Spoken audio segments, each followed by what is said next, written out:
हाँ, तो सब लोग खैरियत से हैं, सब लोग जाग रहे हैं, सब लोग जिंदा है।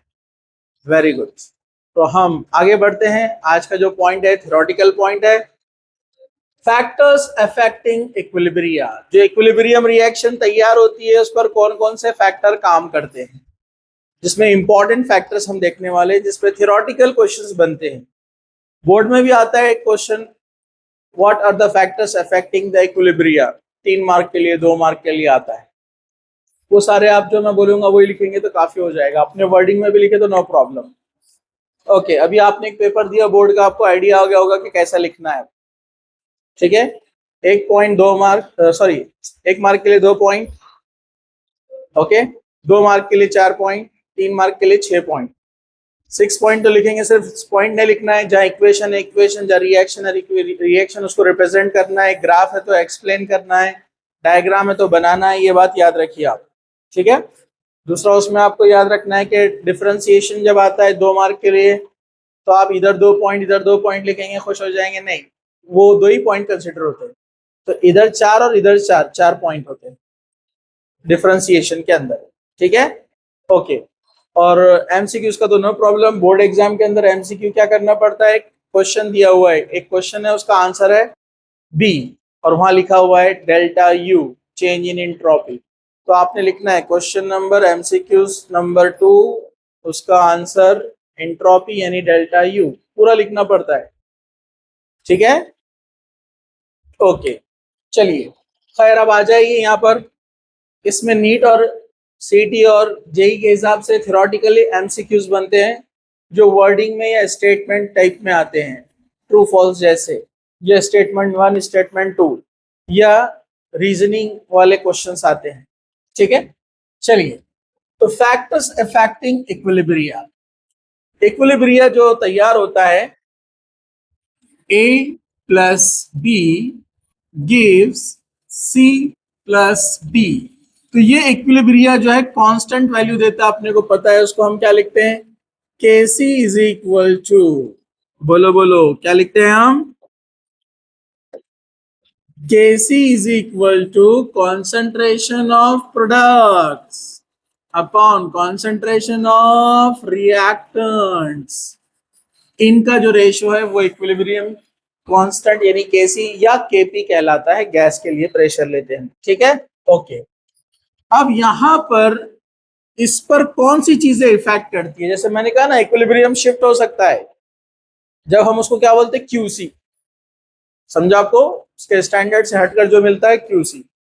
तो ये शिफ्ट हो सकता है, यहां पर इसका कॉन्सेंट्रेशन फिक्स है, इसका कॉन्सेंट्रेशन फिक्स है, लेकिन यहां पर कुछ कंडीशन जब हम अप्लाई करते हैं, concentration change, pressure change, volume change, temperature change, या कैटालिस्ट, ये चीजें जब यहां पर आती है या इसमें कम ज्यादा होता है तो ये इक्विलिब्रियम शिफ्ट होता है। शिफ्ट मतलब कभी इनका कॉन्सेंट्रेशन बढ़ जाता है तो रिएक्शन ये डायरेक्शन में भागती है, नया इक्विलिब्रियम बनता है, नया केसी वैल्यू मिलता है।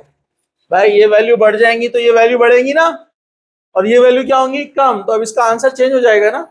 समझा आपको।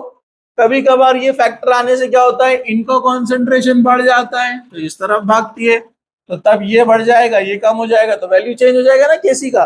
इसको बोलते हैं चेंज इन इक्विलिब्रिया। समझा आपको। और इसके लिए जो प्रिंसिपल वर्क करता है वो प्रिंसिपल है ली चैटलियर प्रिंसिपल। जो थोड़े से गाढ़े गाढ़े वर्ड यूज किया है उसने इंग्लिश के, मैं उसको सिंपल वे में आपको समझा देता हूं। ली चैटलियर्स ये नेम है,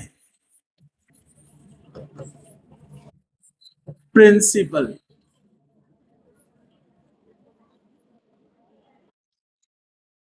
ली चैटलियर प्रिंसिपल क्या बोलता है, change in any of the factor that determine the equilibrium condition of a system। change in any of the factor, ये सारे factors हैं, इनमें कोई भी change, changing in any of the factor which determine the equilibrium condition, जो equilibrium condition को define करता है कि ये वैल्यू फिक्स रहेंगी तो इक्विलिब्रियम ऐसा रहेगा। समझा आपको? मतलब इन पे डिपेंड्स है।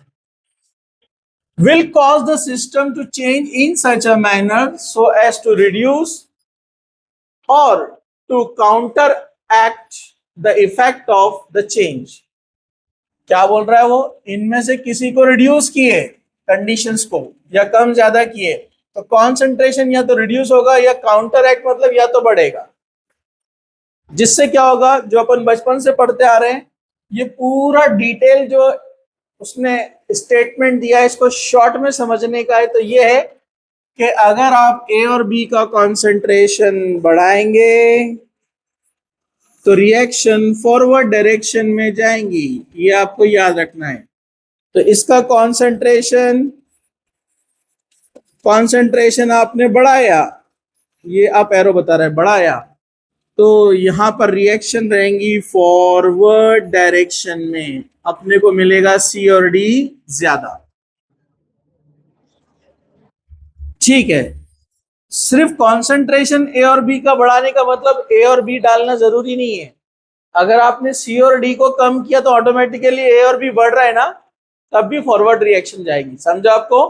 तो अगर रिएक्शन को फॉरवर्ड डायरेक्शन में भेजने का है तो ए बी का कॉन्सेंट्रेशन बढ़ाओ। कैसे बढ़ा सकते हैं मैं एग्जांपल से बताऊंगा आपको। ए और बी का कॉन्सेंट्रेशन बढ़ाओ, ऊपर से डालो, या कैसे बढ़ाते और तरीके बताता हूं मैं। ए और बी को बढ़ाओ, या कभी कभार ए और बी को बढ़ाने के लिए हम ऐसे बोल सकते हैं यहाँ जो सी और डी बना उसको निकाल दो तो ऑटोमेटिकली ये बढ़ जाएगा ना उसके कंपैरिजन में। तो अगर आप ए और बी का रिएक्टेंट का कॉन्सेंट्रेशन बढ़ाते हैं और प्रोडक्ट का कम करते हैं तो रिएक्शन फॉरवर्ड डायरेक्शन। समझा आपको? उसके उल्टा अगर आप कॉन्सेंट्रेशन बढ़ाते हैं प्रोडक्ट का, किसका कॉन्सेंट्रेशन बढ़ाते हैं आप?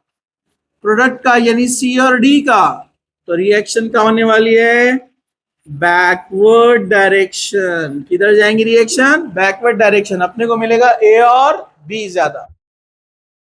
यहां पर हमने किसका कॉन्सेंट्रेशन बढ़ाया था? ए एंड बी का, तो फॉरवर्ड डायरेक्शन। अब सी और डी का बढ़ाएंगे तो बैकवर्ड डायरेक्शन। समझो आपको? तो या तो सी और डी को बढ़ाओ या ए और बी को कम करो, एक ही बात है। अरे समझा क्या? समझ में आ गया आपको? तो कॉन्सेंट्रेशन टर्म पहला, अभी जो अपना इफेक्ट अपने को देखना है, effect of concentration. Number 1 point, effect of concentration. चलिए, effect of concentration, le Chatelier principle. मैंने जितना कुछ शॉर्ट में बताया उसी को उसने यहाँ पॉइंट वाइज दिया हुआ है। The concentration stress of an added reactant or product is the relieved by net reaction in the direction that consume the added substance। जिस तरफ आप बढ़ाएंगे, अगर रिएक्टेंट बढ़ाएंगे तो उस डायरेक्शन में जाएंगी, वो बोल रहा है, और ये कंज्यूम होगा और वो उधर भागेगा। अगर आपने इसका कॉन्सेंट्रेशन बढ़ाए तो ये कंज्यूम होगा, मतलब यूज होगा, और ये इस डायरेक्शन में भागेगी, वही मतलब है।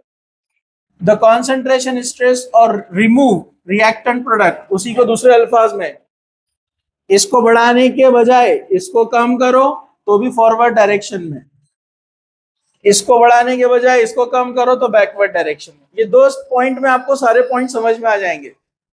गेटिंग? No problem. बस उसी को उसने एक्सप्लेन किया है और एक एग्जांपल ले लिया है और उसको सिंपली बोल दिया है कि when the concentration of any of the reactant or product in a reaction at equilibrium is changed, the composition of the equilibrium mixture change so as to minimize the effect of concentration change। इसमें से आपने कोई भी concentration change किया तो इनका equilibrium का value change हो जाएगा। क्यों होगा चेंज? क्योंकि रेशो चेंज हो जाएंगे ना ऊपर नीचे का। समझ में आया क्या? ठीक है, चलो एग्जाम्पल H2 प्लस I2 लिया है। H2 और I2 का कॉन्सेंट्रेशन बढ़ाओ, HI बनेगा, प्रोडक्ट बनेगा। इसको सिंपली ऐसे एक्सप्लेन किया है। देख, क्या सब लोग देख रहे हैं? क्या सब लोग जाग रहे हैं?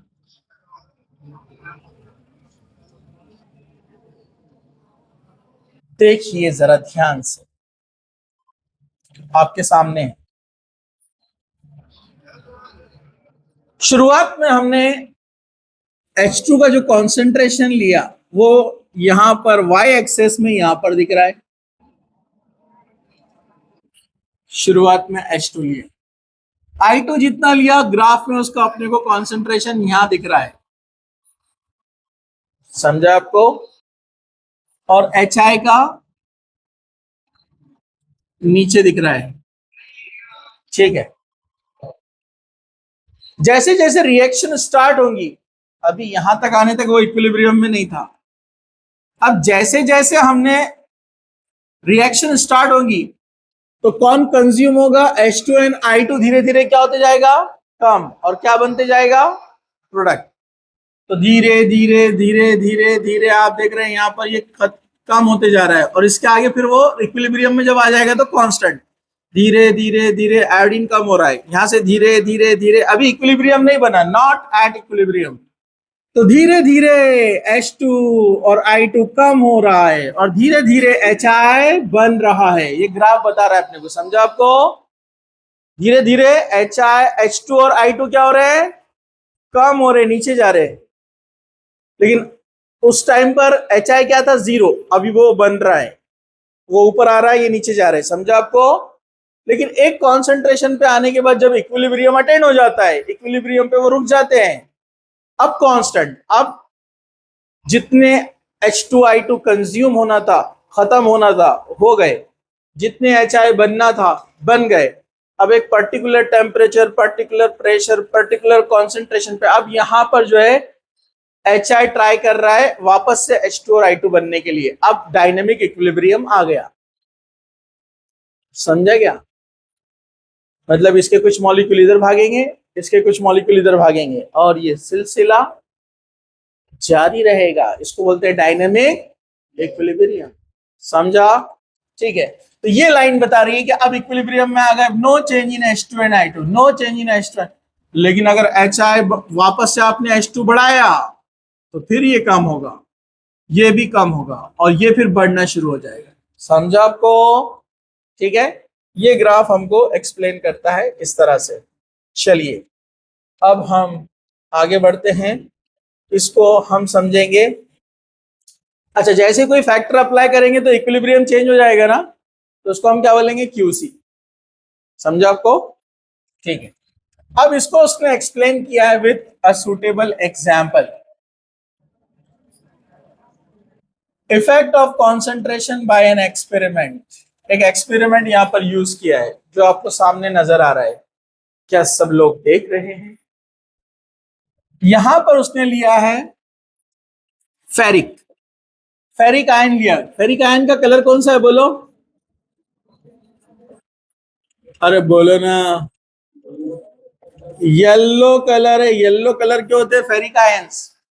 फेरिक क्लोराइड आता है ब्राउनिश येलो के कलर की तरफ, थोड़ा शेड रहता है उसका, बॉटल में आता है। हाँ, उसमें हमने डाले यहाँ पर पोटेशियम थायोसाइनेट जो कि कलरलेस रहता है। तो पोटेशियम का के नहीं लिखा हुआ यहाँ पर, सिर्फ आयंस लिखे हुए, जैसे FeCl3 का 3 Cl नहीं लिखा और KCN का के नहीं लिखा, समझा आपको? डायरेक्ट आयंस लिख दिया, समझ जाएंगे ना? लेकिन थ्योरी में दिया हुआ है पोटेशियम थायोसाइनेट, यानी KCN, के नहीं लिखा इसलिए यहाँ माइनस चार्ज, क्योंकि के पे प्लस रहता है, के प्लस और ये माइनस न्यूट्रल, समझा आपको? तो यहाँ के नहीं लिखा उसने, इसका नाम है पोटेशियम थायोसाइनेट। ये होता है कलरलेस। क्या रहता है ये? कलरलेस। इसने इक्विलिब्रियम तैयार किया है विथ फेरोसाइनाइड जो कि डीप रेड कलर होता है। क्या कुछ बोल रहे हैं? कोई कुछ बोल रहे हैं? वो पीछे वालों को दिख रहा क्या? उन्हें टेंशन भी नहीं ले रहे, नहीं दिख रहा तो इधर सर को ना। FeCN+2 उसके ऊपर चार्ज है, एक्वियस कंडीशन में है। इसका कलर कितना है? Deep red colour. ओके, हाँ क्या बोल रहे कि वो कहां पर HCN है? अच्छा, ये क्या प्रिंटिंग मिस्टेक है? प्रिंटिंग मिस्टेक, हाँ फेरस थायोसाइनेट है, थायोसाइनेट। ओके चलो, अब ये समझ में आप क्या रिएक्शन स्टार्ट हुई, धीरे धीरे FeSCN से रिएक्शन करने लगा, एक Fe आया और कितने SCN आए, एक, दोनों आकर मिलने लगे और रेड कलर बनने लगा। Fe येलो रहता लेकिन SCN आने की वजह से वो बन गया रेड। इसके बाद क्या होगा, जैसे ही आपने फेरिक और HCN को मिक्स किया तो येलो कलर धीरे धीरे धीरे रेड बनना शुरू हो जाता है बॉटल के अंदर या बीकर में जो ले रहे हैं आप, समझा आपको। अब इक्विलिब्रियम तैयार हो गया, रेड कलर की इंटेंसिटी स्टॉप हो गई, ना ज्यादा डार्क होगा ना ज्यादा लाइट होगा, अब वो वहां पर रुक गया, मतलब हम बोलेंगे ये कंडीशन ऐसे आ गई।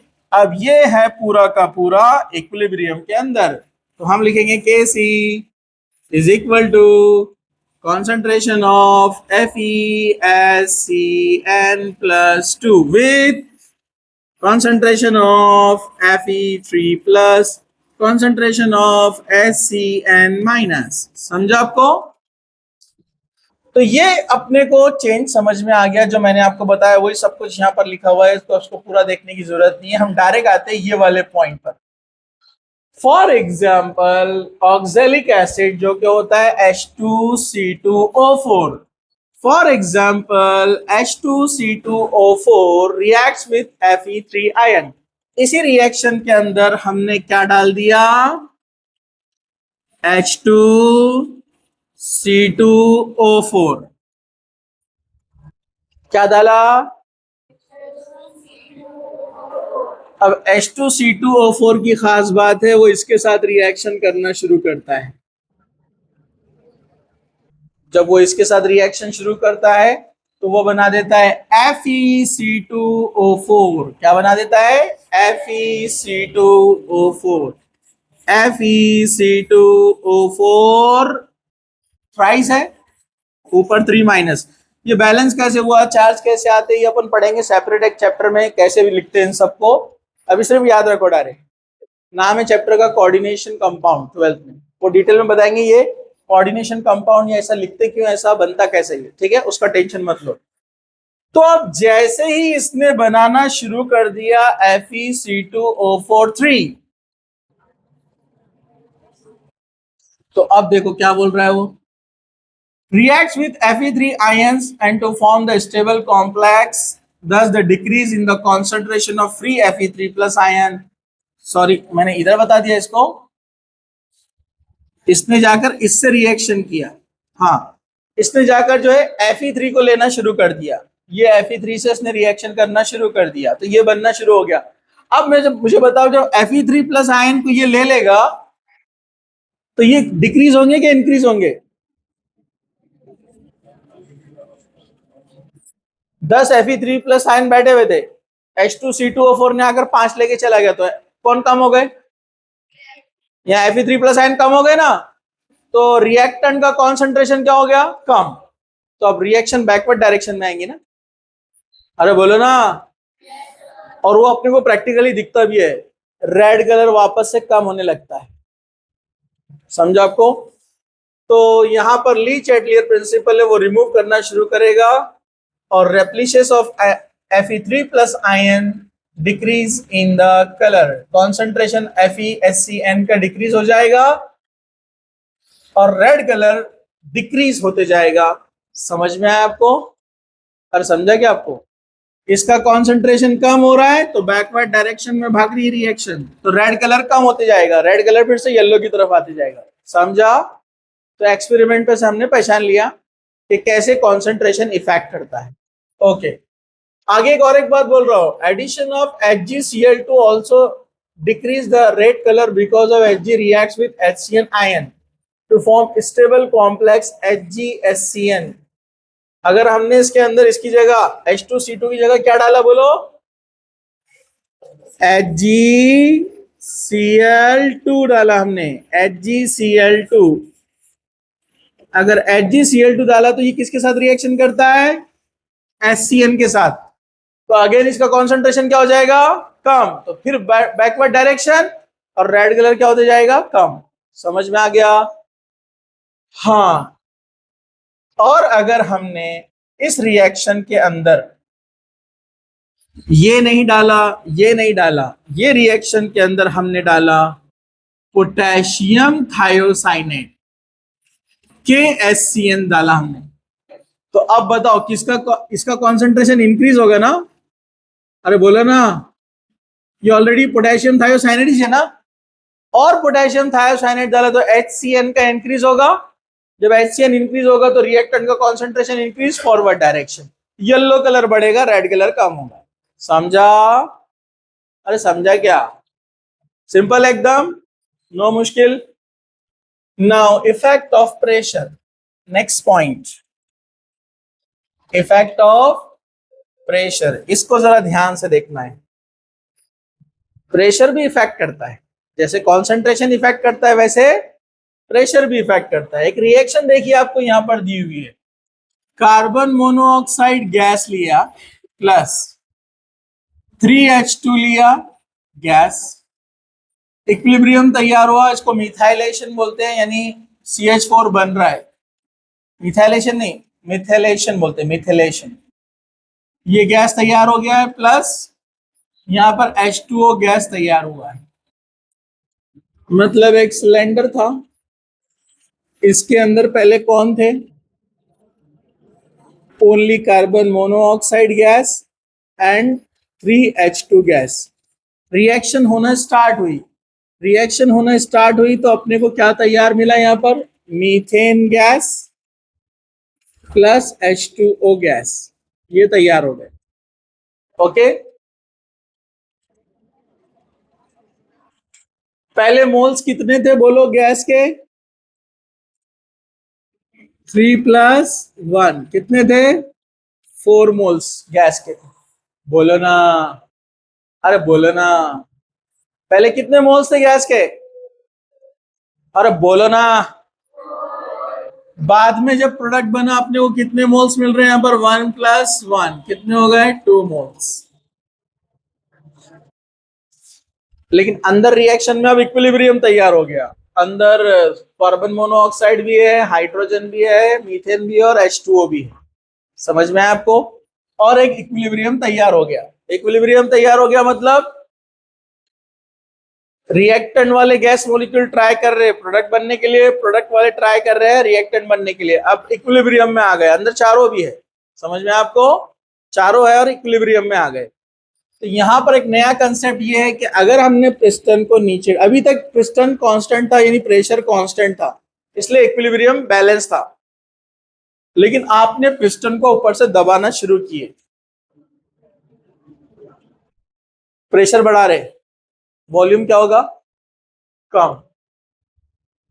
PV = कांस्टेंट एक इक्वेशन है, PV = nRT, मालूम है? n नंबर ऑफ मोल्स अगर सेम है तो n same, R constant, T constant. अगर सारी चीजें कांस्टेंट है तो प्रेशर और वॉल्यूम का क्या रिलेशन रहता? अगर अब मेरे को P को इधर भेजना है तो क्या लिखूंगा मैं? V = constant upon T। तो P और V आपस में क्या हो गए? रेसिप्रोकल, मतलब उल्टे।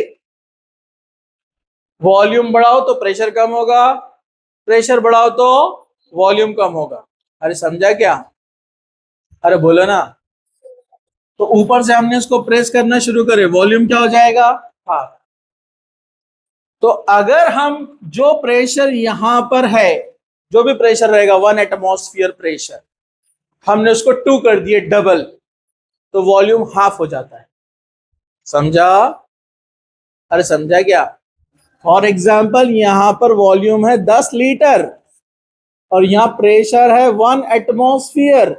अगर हमने प्रेशर को डबल करे तो वॉल्यूम क्या हो जाता है? हाफ, तो ये हो जाएगा 5 लीटर। समझा आपको? तो प्रेशर बढ़ाए तो वॉल्यूम कम होता है, वॉल्यूम, प्रेशर बढ़ाएंगे तो वॉल्यूम कम होगा, वॉल्यूम बढ़ाएंगे तो प्रेशर कम होगा। ये इनवर्स रिलेशन, ठीक है? तो ऊपर से प्रेशर बढ़ाया हमने तो वॉल्यूम कम हो गया, हाफ हो जाएगा, जिससे इक्विलिब्रियम चेंज होगा। इक्विलिब्रियम क्या हो जाएगा? चेंज। तो इक्विलिब्रियम चेंज हो गया, आपका KC वैल्यू क्या हो जाएगा? चेंज। ये पॉइंट आप अच्छे से याद रखो क्योंकि अभी हम आगे बढ़ रहे हैं। अच्छा, नया जो इक्विलिब्रियम तैयार होगा उसको क्या बोलेंगे अपन? QC। क्या बोलेंगे उसको? ये भी अपना हो गया। तो कॉन्सेंट्रेशन चेंज करने से भी इक्विलिब्रियम शिफ्ट होता है और प्रेशर चेंज करने से भी इक्विलिब्रियम शिफ्ट होता है, इसको याद रखो। अभी हम थोड़ा सा आगे बढ़ते हैं, 2 पॉइंट हो चुके हैं। देखिए वही क्यूसी बोल रहा है, जब चेंज हो जाएगा तो हम उसको क्यूसी रेफर करेंगे। इफेक्ट ऑफ इनर्ट गैस, लेकिन अंदर जो गैस है वो इनर्ट है। इनर्ट मतलब नॉन रिएक्टिव, मतलब एक सिलेंडर के अंदर ये रिएक्शन चल रही थी, इसमें आपने थोड़ा सा ऑर्गन डाल दिया, organ. Effect of inert gas, तो आपने एक इनर्ट गैस इसमें ऑर्गन डाल दी, ऑर्गन। तो ऑर्गन, ये जो अपने नोबल गैस एलिमेंट रहते हैं ना पीरियोडिक टेबल के इधर के, याद है क्या? कौन कौन है बोलो? हेलियम, नियॉन, पहले ऑर्गन फिर नियॉन, क्रिप्टॉन। अरे कौन बोला है? पहले नियॉन रहता ना, ऑर्गन, क्रिप्टॉन, जेनॉन, रेडॉन, ऑग्निसॉन, पता है ना आपको? ये सब नोबल गैसेस है, इनर्ट गैस है, ये जल्दी से रिएक्शन नहीं करते। तो इनको अगर आपने अंदर डाला तो ये दूसरे गैसेस के साथ रिएक्शन नहीं करने वाले, जैसे कि वैसे चुपचाप कोने में जाकर बैठेंगे, उधर कुछ भी झगड़े चल रहे अपना चुपचाप ये अपना बर्दाश्त करेंगे। समझ में आ गया आपको? उधर लड़ाई झगड़ा चलते रहेगा, क्योंकि किसी से रिएक्शन। इसलिए मैं बच्चों को बोलता, पढ़ाई करना है तो इनर्ट बनो, पढ़ाई करना है तो इनर्ट गैसेस जैसा अपने में आप, दूसरे को कुछ भी नहीं। वो क्या बोल रहा है, क्या डिस्ट्रैक्शन में जाने का नहीं, किसी से रिएक्ट ही नहीं करने का। समझ में आया क्या आपको? अरे समझे क्या आपको? हाँ, वो बुशरा, बुशरा मालूम है ना आपको? आपके सीनियर में असरा के साथ की, पहचानते? गर्ल्स, बॉयज ने पहचानते ना? गर्ल्स, हाँ ठीक है, गर्ल्स पहचानते ना? तो उसका नेचर वैसी था, इसलिए उसका अच्छा स्कोर आया। थोड़ी और गलतियों से, तुम्हारे जैसे छुट्टियां मारने से उसका स्कोर कम हुआ, नहीं तो वो बहुत अच्छा और आता था और बेटर। उसका नेचर देखो वैसे ही था। किसी ने उसको छेड़ा करा है, तुम इधर बैठे हो, ऐसा क्यों करे, ऐसा करे, तो ऐसा देखती थी उसको, थोड़ा देखती थी, अपना पढ़ना शुरू कर देती थी, कोई जवाब ही नहीं, सामने वाला खुद बोर होके चल जाता था। और ऐसा नहीं कि उसको ऐसा इग्नोर करे तो दिल में उसके बारे में बुरा रखेंगे, अगली बार उससे मिलती भी थी अच्छे से। तो ऐसा नेचर रहा तो ही पढ़ाई होती, ये बात याद रखिए। बस पढ़ाई पे कंसंट्रेशन। लेकिन एक मिस्टेक उससे हुई जो ये कर रहे हो, हर हफ्ते में छुट्टी चाहिए, दिल नहीं लगता। अब ऐसा लग रहा बड़े बच्चों को भी छोटे बच्चों के से लाना पड़ेगा। वो ऑटो वाले अंकल रहते ना, प्राइमरी के बच्चों को खींच खींच के लेके जाते, और वो भैं भैं रोता हो गेट पकड़ लेता घर का, अंकल खींचते उसको, और रक्षे में से टांग निकाल लेता बाहर, नहीं जाऊंगा नहीं जाऊंगा। लड़कियां नहीं करते वैसे, जनरली लड़के करते हैं ऐसा, लेकिन लड़कियां कर रहे हैं अपने पास, वाह क्या बात है। हाँ, कुछ बच्चों को देखा ना, दिल नहीं लगता। असल में टीचर, मैं तो बहुत अच्छे से पढ़ाता आप लोगों को, आप लोगों का तो दिल लगना है यहाँ पर आके। जैसा मैं आपको ऐसा बहुत क्या बोलेंगे, बोर भी नहीं करता हूँ, इतना एंटरटेनमेंट यहाँ पर होता है कि आपने तो बोलना सर 3 घंटे पढ़ाओ, सफान पढ़ जाऊंगा बोलना सर मैं।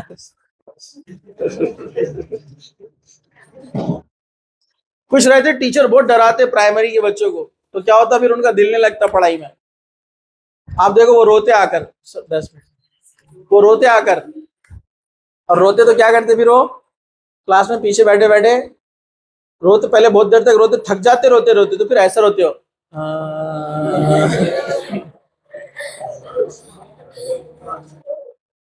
फिर अचानक कुछ तो भी आजू बाजू होता, आजू विंडो में से देखते हो कुछ खेल रहे बच्चे कर रहे, तो फिर रोना भूल जाते हो, तो देखने लग जाते हो। फिर अचानक टीचर को देखते याद आता, रो रहे थे, फिर कंटिन्यू करते हो। तो ऐसा दिन तो नहीं आएगा वैसा मेरे को लग रहा, नहीं तो नो आप इमेजिन मत करो दूसरे लोग उन्होंने कैसा रोते बैठेंगे, ठीक है। हाँ तो अब्दुल रहीम इधर देखो, effects of inert gas, no effect, क्योंकि ये रिएक्शन नहीं करता है, नो इफेक्ट। समझ में आया क्या आपको? No effect of temperature, the most important thing यहाँ पर आपको जरा ध्यान से देखना है। बहुत छोटा सा कंसेप्ट है लेकिन समझ में नहीं आता है क्योंकि उसने कोई इक्वेशन नहीं दिया। बहुत सारे बच्चों ने सर बाल पकड़ के आते बच्चे, सर हमने 3 बार पढ़ लिया, इसमें समझ में नहीं आ रहा है ये। तो इसलिए हम बोलते हैं कि टीचर इसलिए छुट्टी मारना नहीं चाहिए। समझ में आया क्या? हाँ, मैं उसको एकदम सिंपल वे में समझाता है आपको। सजदा कर रहे हो इधर देखो, ठीक है। मैं उसको सिंपल वे में समझाता हूँ। इसका रिलेशन डेल्टा एच से है। किससे उसका रिलेशन? उसका डेल्टा एच मतलब टेम्परेचर का। किसका? अरे समझा क्या? हाँ हाँ, किसका रिलेशन? टेम्परेचर का। किससे? डेल्टा एच से। अब देखो मैं कितना सिंपल वे में समझाता हूं मैं, बाद में आपने जज़ाकल्लाह बोल देना। इधर देखो, ये वर्डिंग आप पढ़ेंगे कुछ भी समझ में नहीं आएगा। अरे वाह क्या हंसते आप, कुछ भी चीज होते, ठीक है। हाँ खैर, मुझे कुछ ताज्जुब नहीं होता, आप लोग हाँ ठीक है। सब लोग इधर देखो, सब लोग देख रहे हैं, वेरी गुड। एक रिएक्शन होती है एक्सोथर्मिक और एक होती है एंडोथर्मिक। ये रिएक्टेंट है, बहुत सिंपल वे में समझा रहा हूं मैं, जरा ध्यान से देखो। ये रिएक्टेंट्स है और ये प्रोडक्ट्स है, दोनों इक्विलिब्रियम में। अगर रिएक्शन, क्या बोला मैंने, फिर से बोलो। अगर रिएक्शन एक्सोथर्मिक है, क्या है रिएक्शन? एक्सोथर्मिक मतलब हीट रिलीज होने वाली है, तो हम उसको नीचे लिखते हैं ऐसा, डेल्टा एच की जो भी वैल्यू है निगेटिव में, एक्स वाई जेड यहाँ जो भी रहेंगी, समझा आपको। लेकिन इक्वेशन के साथ लिखना रहा तो उसको क्या में लिखना पड़ता है? प्लस में लिखना पड़ता है, मालूम है ना। मतलब हीट रिलीज हो रही है, नो डाउट। रिएक्टेंट का टोटल ऐसा रफ समझाने के लिए बोल रहा हूँ। रिएक्टेंट आप कुछ भी नहीं समझेगा लिख रहे तो, अगर टोटल एनर्जी इसका 100 है, रफ एग्जांपल समझा रहा हूं मैं। अब एक्सोथर्मिक बोले तो इसमें से हीट निकल गई 100 में से 20 चले गई, तो ये कितना बचेगा? 80। तो अगर मैंने इसको नहीं लिखा तो बैलेंस होगा क्या? तो बैलेंस करने के लिए बोलना पड़ेगा कि 20 गई भी है लेकिन ये ऐड करेंगे तो दोनों बराबर होंगे, समझा आपको।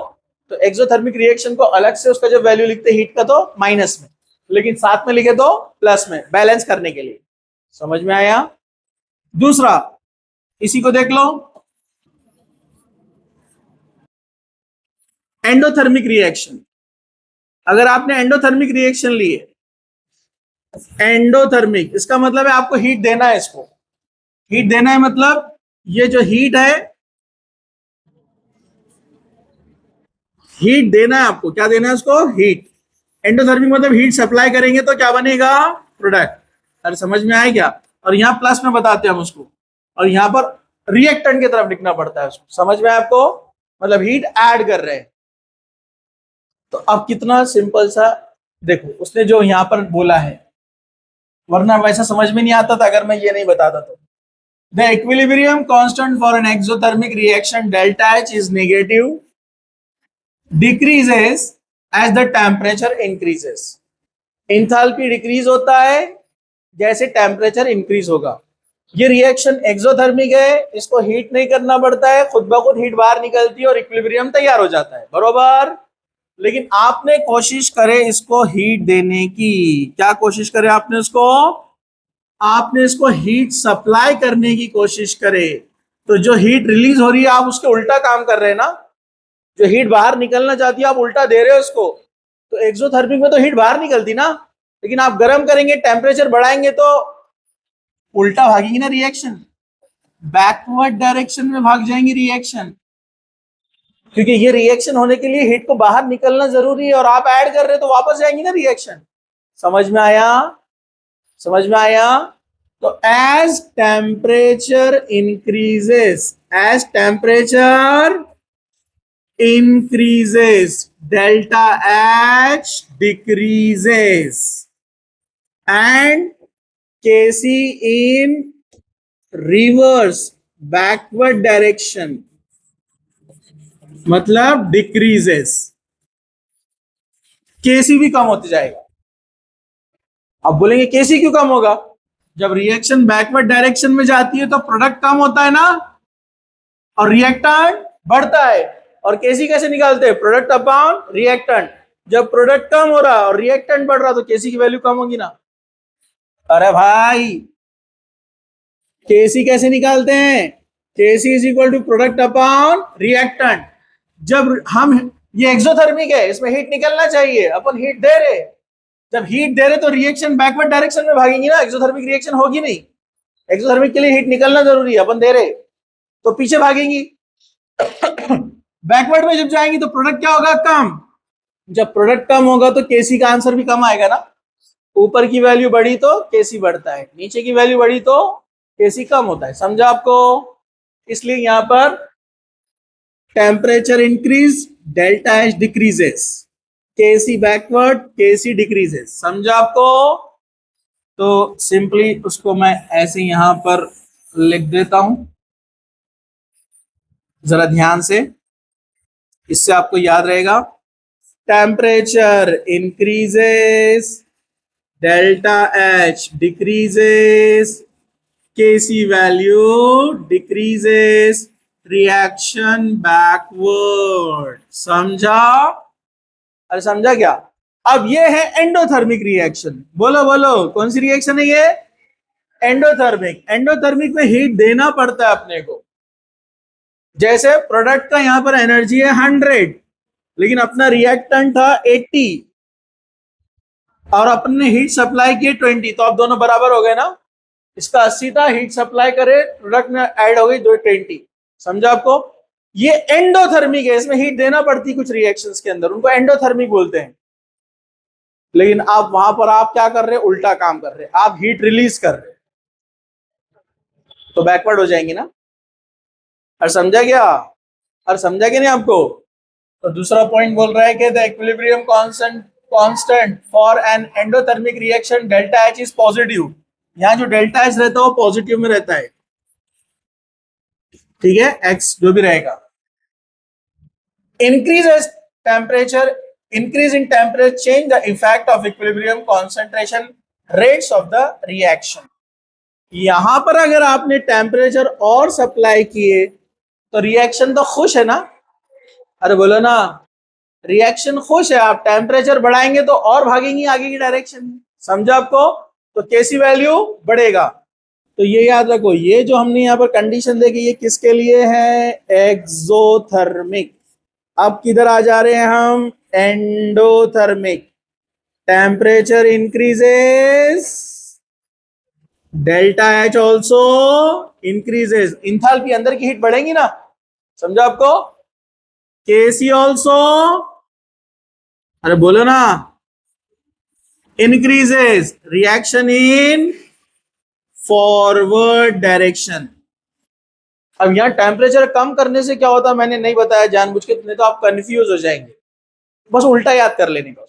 तो देखो, एक्सोथर्मिक टेम्परेचर बढ़ाएंगे, डेल्टा एच कम होगा, केसी कम होगा, बैकवर्ड। एंडोथर्मिक टेम्परेचर बढ़ाएंगे तो डेल्टा एच भी बढ़ेगा, केसी भी बढ़ेगा, फॉरवर्ड। समझा? समझा? और अगर उल्टा कर दिए, एक्सोथर्मिक टेम्परेचर कम करे, डेल्टा एच बढ़ेगा, केसी बढ़ेगा। कुछ जगह पर ये काम नहीं करता है, एक्सेप्शनल केसेस में, जैसे अमोनिया। अमोनिया का फॉर्मेशन हैबर्स प्रोसेस पढ़े थे अपन ने। एक मिनट,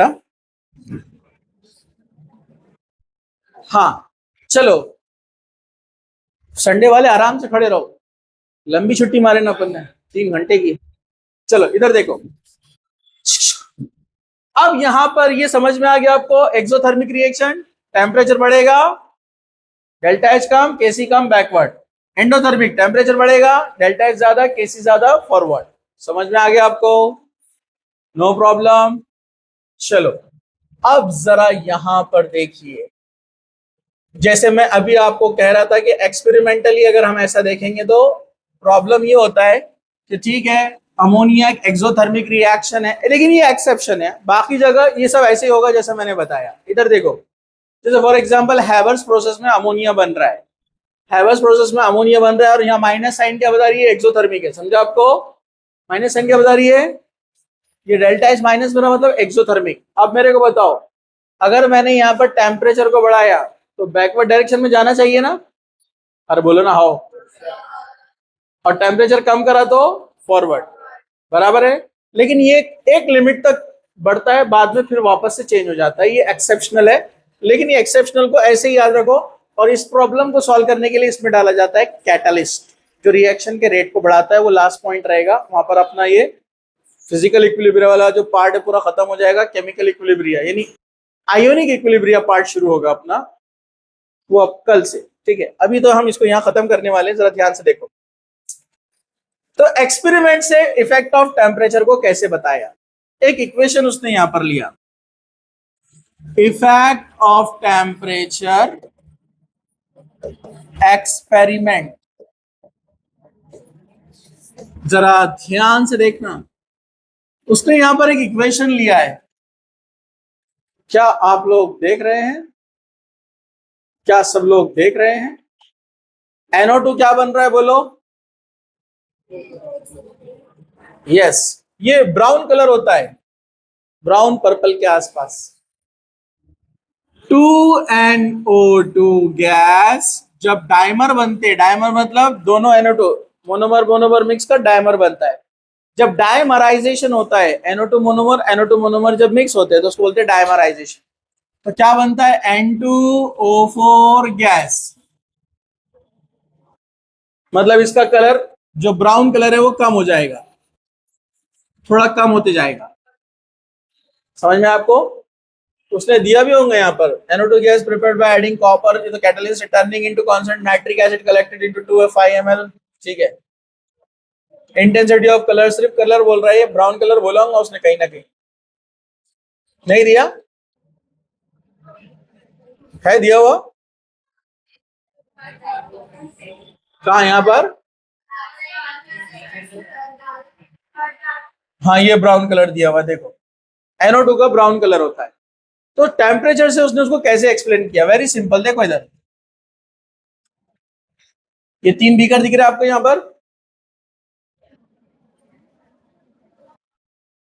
अरे वहां नहीं है बीकर, यहाँ पर है, उन उधर देख रहे, उधर कूलर है, इधर देखो, ठीक है, ओके। एक्चुअली रिएक्शन कैसे की गई? 3 टेस्ट ट्यूब लिए गए, 1, इसको एक ही कंसिडर करो, और ये, ठीक है, ओके।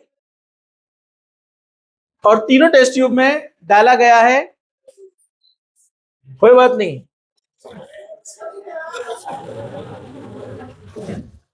अपने पास सॉल्यूशन है ना।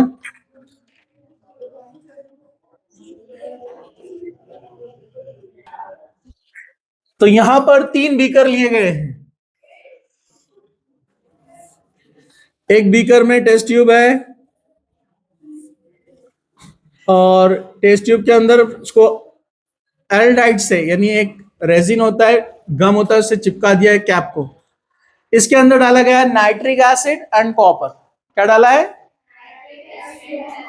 नाइट्रिक एसिड और कॉपर जब मिलते हैं तो NO2 तैयार होता है, NO2 क्या बनता है? तो अंदर NO2 तैयार हो रहा है, ठीक है। दूसरा बीकर, इसमें भी एक टेस्ट ट्यूब है, सेम कॉपर और नाइट्रिक एसिड डाला है, तो यहां पर भी क्या तैयार होने वाला है? NO2। समझा आपको? उसने 2 लिया था, अपन एक ही लेंगे। तीसरा एक बीकर, इसमें भी क्या लिया गया है? कॉपर और नाइट्रिक एसिड, जिससे क्या बनने वाला है? NO2। समझा? तीनों में NO2 तैयार हो गया। लेकिन अभी मैंने आपको इक्वेशन बताया, NO2 जब डायमराइजेशन होता है तो क्या बनाते हैं? N2O4। क्या बनाते हैं? NO2 का कलर क्या है? और जब वो इक्विलिब्रियम तैयार करता है N2O4 के साथ, तो ब्राउन कलर थोड़ा थोड़ा डिसअपियर होगा ना, क्योंकि NO2 क्या में कन्वर्ट हो रहा? N2O4 में। तो ब्राउन कलर पहले डार्क रहता है, नाइट्रिक एसिड से जैसे ही बनता है, अंदर नाइट्रिक एसिड और कॉपर मिलकर बनाते हैं NO2। NO2 होता है ब्राउन कलर, लेकिन इक्विलिब्रियम तैयार होता है NO2, 2 NO2 मिलकर बनाते हैं N2O4, तो इसका कलर क्या होते जाता है? डिसअपियर होते जाता है। अरे बोलो ना, धीरे धीरे धीरे वो डिसअपियर होते जाता है। इसका मतलब क्या है? कलर अगर डिसअपियर हो रहा है, मतलब पूरा नहीं, हल्का सा इंटेंसिटी कम हो रहा है, मतलब N2O4 की तरफ रिएक्शन भाग रही है, 2NO2 gives N2O4। ये ब्राउन कलर कम होते जाएगा। अरे बोलो ना। अब यहां पर देखो जादू, वो लेडीज को धक्का दो। हाँ इधर देखो, यहां पर 0 डिग्री का पानी लिया गया है, आइस, फ्रीजिंग वाटर। यहां पर नॉर्मल 25 डिग्री वाला नॉर्मल टेम्परेचर, और यहां पर बॉइल वाटर 100। तीनों में वाटर है बाहर रखा हुआ। हाँ तो जरा ध्यान से देखिए, क्या सब लोग देख रहे हैं? क्या सब लोग देख रहे हैं? ओके, तो मैंने कहा ये रिएक्शन एक्सोथर्मिक है। क्या कहा मैंने? ये रिएक्शन एक्सोथर्मिक है। तो अगर इसका टेम्परेचर बढ़ाया जाए, अगर टेम्परेचर बढ़ाया जाए तो बोलो क्या होगा? डेल्टा एच डिक्रीज होगा, केसी डिक्रीज होगा। रिएक्शन कौन से डायरेक्शन में? बैकवर्ड डायरेक्शन में। मतलब क्या तैयार होना शुरू होगा? NO2 तैयार होना शुरू होगा, ब्राउन कलर डार्क होते जाएगा।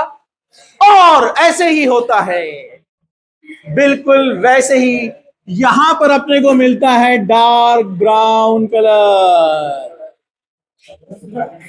अरे समझा क्या? ये डार्क ब्राउन कलर क्यों मिल रहा है? क्योंकि वाटर गर्म है ना बाहर, वो हीट दे रहा है ना उसको। जब वो उसको हीट दे रहा है तो टेम्परेचर बढ़ रहा है, डेल्टा एच कम हो रहा है, केसी कम हो रहा है बैकवर्ड डायरेक्शन में। बैकवर्ड डायरेक्शन में मतलब NO2, NO2 मतलब ब्राउन कलर। समझा? समझा? हाँ, जिसका इंटरेस्ट होता है उसके बाटलियां नहीं गिरते। इधर देखो, ठीक है? हाँ चलो सब लोग देखो इधर। तुमको क्या हो गया? रो रहे हैं ना, पूरा आंसू पोंछ रहे हैं। नहीं सबर करो, सबर, ठीक है। अब यहां पर टेम्परेचर क्या है? माइनस। तुमको धक्का दो, ये इधर यहां पर है टेम्परेचर। हाँ यहां पर क्या है? सॉरी माइनस नहीं, 0 है। क्या है? मतलब टेम्परेचर इज लो। रिएक्शन कौन सी है? एक्सोथर्मिक। टेम्परेचर क्या है? डाउन। तो डेल्टा एच क्या होगा? बढ़ेगा। मतलब जब इधर का टेम्परेचर कम है तो इधर का बढ़ेगा ना, ठीक है? तो केसी क्या होगा? बढ़ेगा।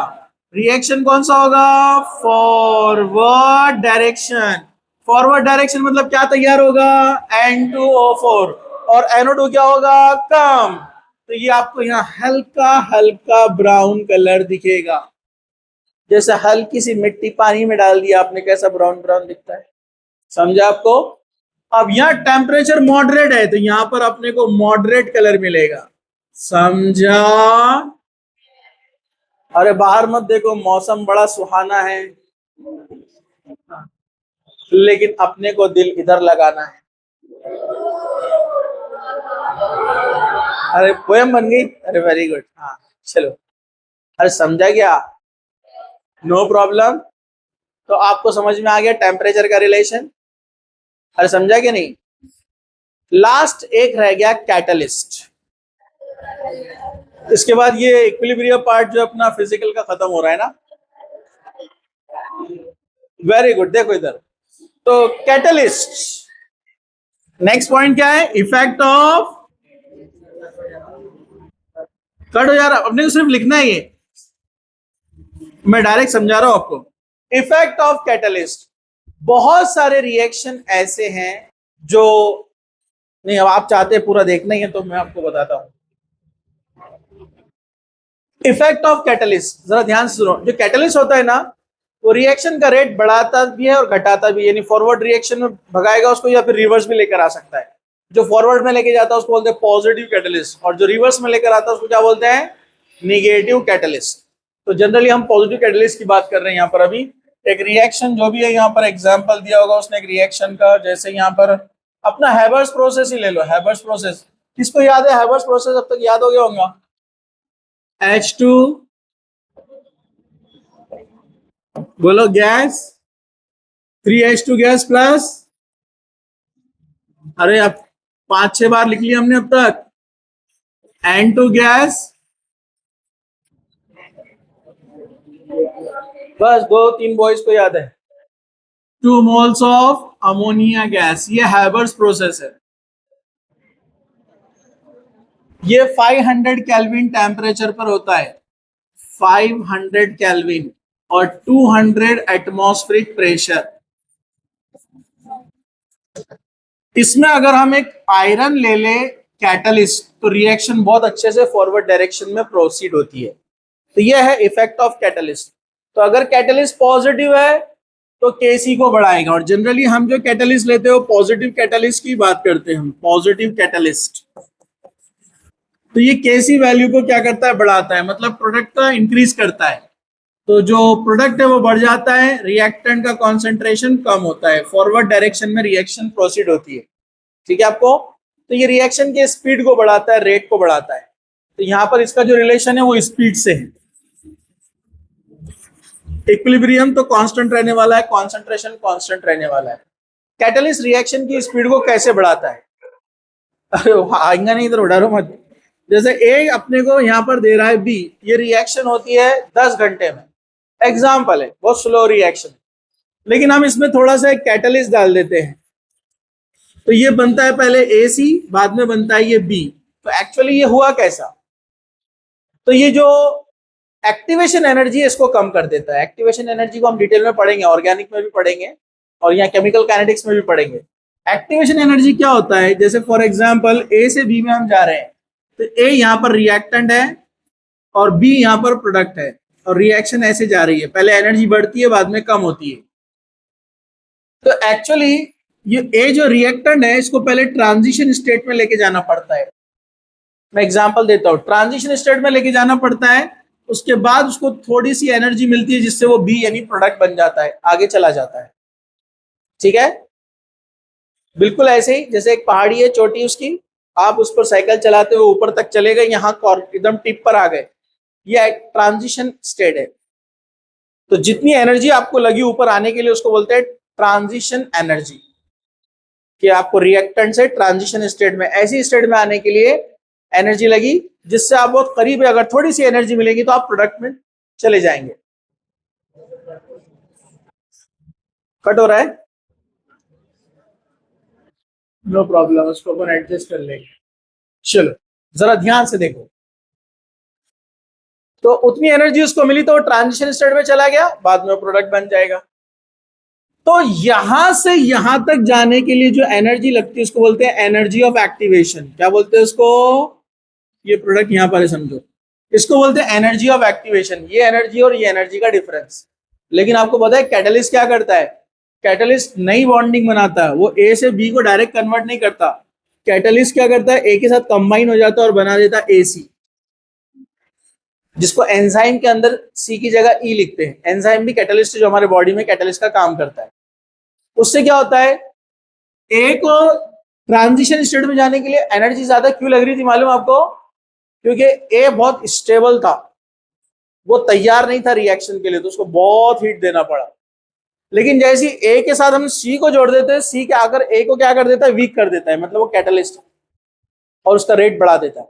जब वो वीक हो जाएगा तो कम एनर्जी में वो कन्वर्ट हो जाता है। तो जब हम A से डायरेक्ट B में जाएंगे तो एनर्जी ज्यादा लगता है, लेकिन जब हम उसमें C मिला देते हैं तो शॉर्टकट नया पाथ बनाता है, वो कम एनर्जी में रिएक्शन, मतलब यहां पर अपने को एनर्जी ऑफ एक्टिवेशन कम लगता है।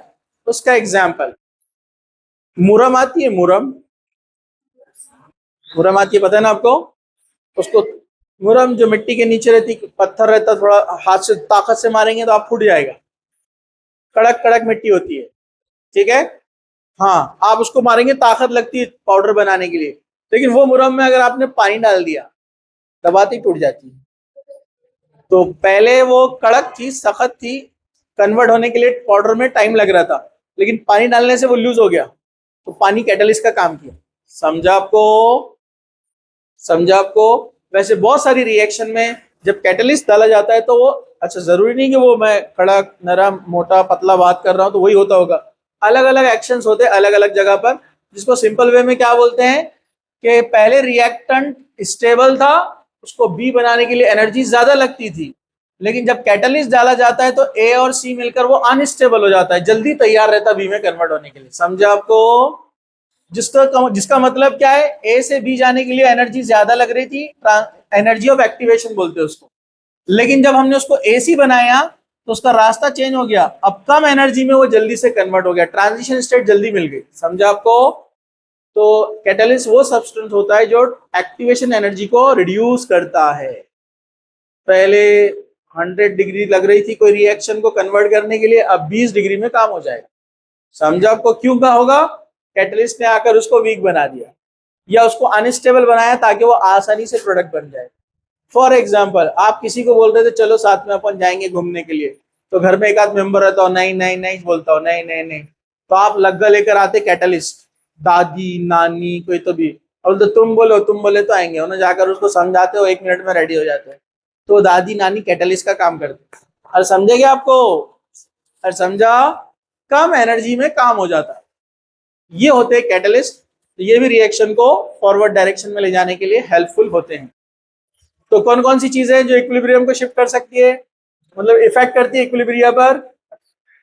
कॉन्सेंट्रेशन, प्रेशर, प्रेशर के साथ वॉल्यूम भी है, एक दूसरे से इनवर्स रिलेशन है ना, प्रेशर वॉल्यूम टेम्परेचर, और जो इफेक्ट करता है अलग से वो कौन है? कैटलिस्ट। समझा आपको? These are the factors which affect the equilibria. यहां पर अपना इक्विलिब्रिया का पहला वाला पार्ट आधा चैप्टर हो गया है। कल हम देखने वाले हैं आयोनिक इक्विलिब्रिया और उसका बेसिक पॉइंट्स पहले पढ़ेंगे हम। अब जो एब्सेंट रहेगा कल उसका बेसिक छूट जाएगा, और बेसिक छूटा क्या आगे के 15 दिन सिर्फ आपने देखते रहना मेरे को, क्या हैंडसम पर्सन, इधर ध्यान ही नहीं लगेगा आपका। समझ में आया क्या आपको? ठीक है, तो कल छुट्टी कोई नहीं मारेगा इंशाल्लाह।